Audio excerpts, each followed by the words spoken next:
আপনারা যখন সময় পাবেন সব সময় নিজের আপনজনের কাছে থাকবেন। এটা তো পুরো মাইরা উঠাই দিছে, এখন ভাই বাদেরই ভালো তেল ভরে যায়।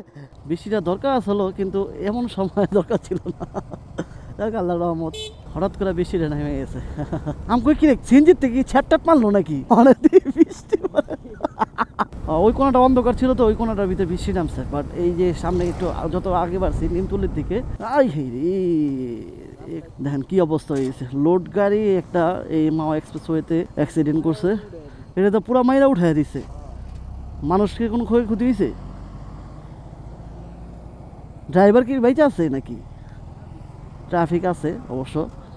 এটা অ্যাক্সিডেন্ট হয়েছে মাওয়া এক্সপ্রেসওয়েতে, আপনার রেলিংটা ভাঙ্গা ভিতরে ঢুকে গেছে, কোনো কারণে অ্যাক্সিডেন্ট হয়েছে। আচ্ছা ট্রাফিক আছে যে কারণে আমি দাঁড়াইলাম না। এই রোডে, এই বাই রোডের ভিতরে একটা সবচেয়ে বড় সমস্যা কি জানেন? এই যে অটোগুলো কি করে, প্লেন রাস্তা তো ওভার স্পিড করে, যার ফলে মনে করেন যে ব্রেকিং কন্ট্রোল করতে পারে না। যার বড় ধরনের যে গাড়িগুলো আছে এগুলো হচ্ছে দেখা যায় যে লোড থাকে গাড়িগুলো, সচরাচর গাড়িগুলো লোড থাকে, লোড থাকার ফলে আপনার ব্রেকিং কন্ট্রোল করতে পারে না সম্ভবত, এই জন্যই হচ্ছে হলো কাভার ভ্যানটা অ্যাক্সিডেন্ট করছে।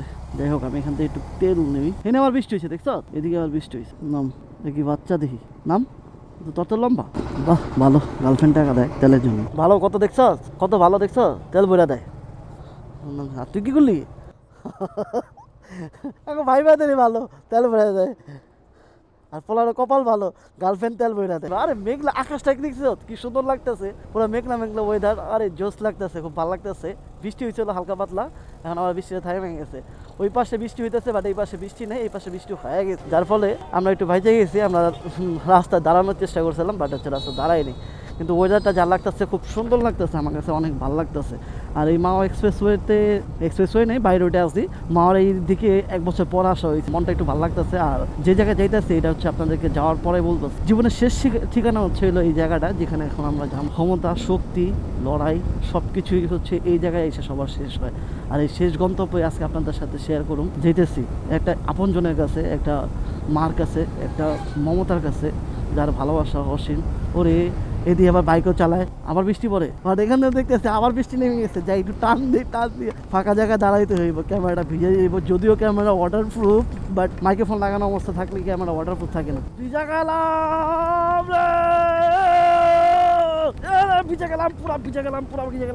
গেলাম, কোনো ফাঁকা জায়গা আছে কিনা খুঁজা বেড়া, গোসল মুসল কইরা বেরিয়েছি যে বাসার থেকে, আর এখন আবার ভিজাইতেছে। আল্লাহ রহমতের বৃষ্টি দিয়ে ভিজাইতেছে আমাদেরকে। বৃষ্টিতে সচরাচর আমি ভিজি না, কিন্তু বৃষ্টি আমার খুব ভালো লাগে, খুব ভালোবাসার জিনিস একটা। তারপর বৃষ্টিতে ভিজি না, বৃষ্টিতে ভিজলে আমার যেটা হয় চুলকানি হয়, আর এই চুলকানি মনে করেন যেন তেমন না, আমার মনে করেন যে আলুর অ্যালার্জির মতো ফুলা ওঠে। এই বৃষ্টিতে বাইক জোরে চালানোটা রিস্ক, কারণ কখন স্লিপ করে বলা মুশকিল। যেহেতু হাফ ভিজে গেছি, কিছু করার নাই, শৈলে লাগতেছে। পুরা ভিজা গেলাম রে ভাই, পুরা ভিজা গেলাম। আল্লাহর কি কুদরত দেখেন, অক্ষণে বৃষ্টি হয়েছে, আবার অক্ষণে মনে করেন বৃষ্টি শেষ। হালকা পাতলা রোদ উঠছিল, রোদ উঠতেছে, আবার রোদ নেমে গেতেছে, আবার মেঘলা হয়ে গেতেছে। ওয়েদারটা কিন্তু জোস লাগতেছে। যেটা একটু সমস্যা হইতেছে এটা হলো আপনার ভিজে গেতেছি, বৃষ্টির পানিতে শরীরের কাদা কাদা লাগতেছে। এটাই হচ্ছে শেষ ঠিকানা, জান্নাতুল ফেরদৌস। আমাদের যে বলছি যে শেষ ঠিকানা নিয়ে যাবো, এটাই হচ্ছে শেষ ঠিকানা। আর এটাই হচ্ছে আপনজনের বাড়ি। জীবনের শেষ ঠিকানা হইতেছে এটা। আপনার যত ক্ষমতা, যত শক্তি, যত যৌবন, সব কিছু শেষ অধ্যায় হচ্ছে এখানে। আর এই অবস্থানটা সবসময় ভালো লাগে আমার কাছে। আমি প্রায় আসি ইমুর সাথে, এখানে ইমুর মার কবর দেওয়া হয়েছে, ওর মাকে দেখতে আসছে। তা আমার চাচি হয়, আমি ওর সাথে আসছি দেখার জন্য। মাঝে মাঝে চেষ্টা করবেন আপনজনের সাথে দেখা করার জন্য, তারা অপেক্ষা থাকে সবসময় আমাদের জন্য। আমরা এসে একটু দোয়া করি তাদের জন্য। খুব খারাপ লাগে আপনজন যখন চলে যায়। আল্লাহুম্মা সাল্লি আলা মুহাম্মাদ ওয়া আলা আলি মুহাম্মাদ কামা সাল্লাইতা আলা ইব্রাহিম ইন্নাকা হামিদুম মাজিদ। আল্লাহুম্মা বারিক আলা মুহাম্মাদ ওয়া আলা আলি মুহাম্মাদ কামা বারাকতা আলা ইব্রাহিম ওয়া আলা আলি ইব্রাহিম ইন্নাকা হামিদুম মাজিদ। আপনারা যখন সময় পাবেন সব সময় নিজের আপনজনের কাছে থাকবেন, আর যারা জীবিত আছে তাদেরকে সবসময় সম্মান করবেন, ভালোবাসা দিবেন। মা বাপ যে কী জিনিস এটা একজন এতিমই বুঝতে পারে।